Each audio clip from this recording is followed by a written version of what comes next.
YouTube channel મિત્રો અત્યારે આપણે સાવરકુંડલાથી ધારી પહોંચી ગયા છીએ। ત્યાં આપણે જે ગળધરા ખોડિયાર મંદિર કહીએ ને તો ત્યાં આપણે જવાનું રહેશે। પાછળની સાઈડમાં તમે બોર્ડ પણ જોઈ શકો છો, સફારી આંબડી પાર્ક છે, આંબડી સફારી પાર્ક।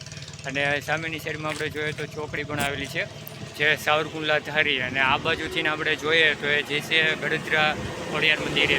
તો મિત્રો વિડીયોમાં લાસ્ટ સુધી બન્યા રહેજો। આપણે જવાનું રહેશે એમાં ખોડિયાર માના સાનિધ્યમાં।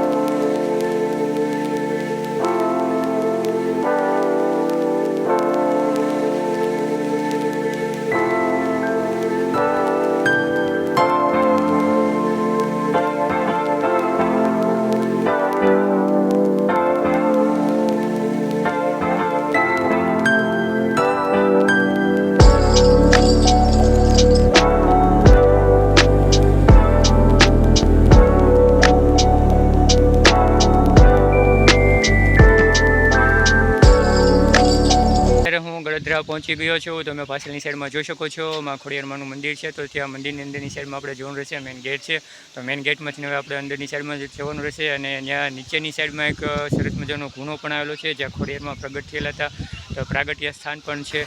તો ત્યાં આપણે જવાનું રહેશે, તો બન્યા રહેજો વિડીયોમાં। તો ચાલો આપણે ત્યાં અંદર જઈએ અને માતાજીના દર્શન તમને કરી આવીએ વિડીયોના માધ્યમ દ્વારા। તો મુખ્ય ગેટ આવે છે, તો મુખ્ય ગેટની અંદરથી આપણે જવાનું રહેશે। તમે જોઈ શકો છો ખોડિયાર માનું સ્થાનિધ્ય છે, તો અંદરની સાઈડમાંથી આપણે જવા।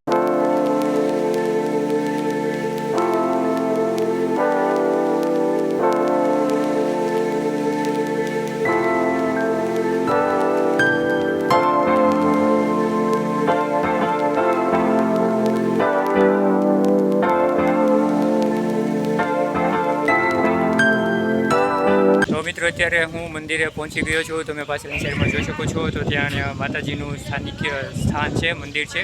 તો આપણે ત્યાં અંદર જવાનું રહેશે। અને પાછળની સાઈડમાં તમે જોઈ શકો છો તો ત્યાં ગુનો આવેલો છે, તો ત્યાં ગુનામાં પણ આપણે જવાનું રહેશે। તો અંદરની સાઈડમાં માતાજીનું મંદિર છે, તો ત્યાં પણ આપણે અંદર જવાનું રહેશે।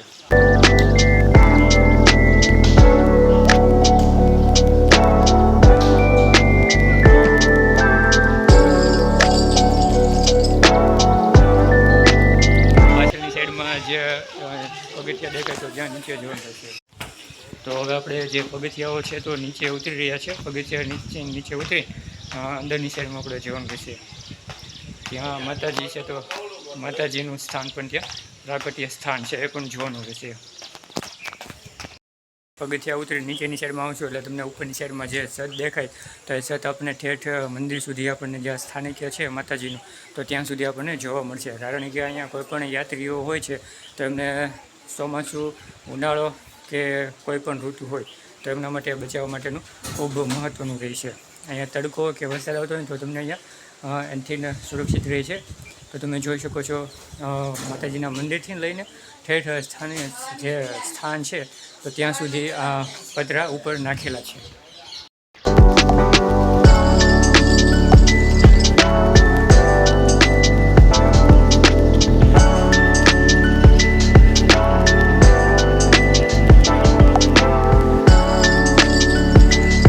અત્યારે આપણે એ જગ્યા ઉપર છીએ જ્યાં ખોડિયારમાં છે, તો સાક્ષાત રીતે પ્રગટ થયેલા છે। તમે અહીંયા જોઈ શકો છો ખોડિયારમાંનું સાનિધ્ય છે, તો અહીંયા માતાજી છે તો એ પ્રગટ થયેલા છે।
શકો છો તો એ ગુનો આવેલો છે, તો ત્યાં અત્યારે આપણે આવી ગયા છે અને અહીંયા આવવા માટે અહીંયા તમે જોઈ શકો છો પથરાઓ છે, તો બહુ મોટા મોટા પથરાઓ છે, તો અહીંયા આવવામાં ઘણી બધી વખત મુશ્કેલી પણ પડેલી છે.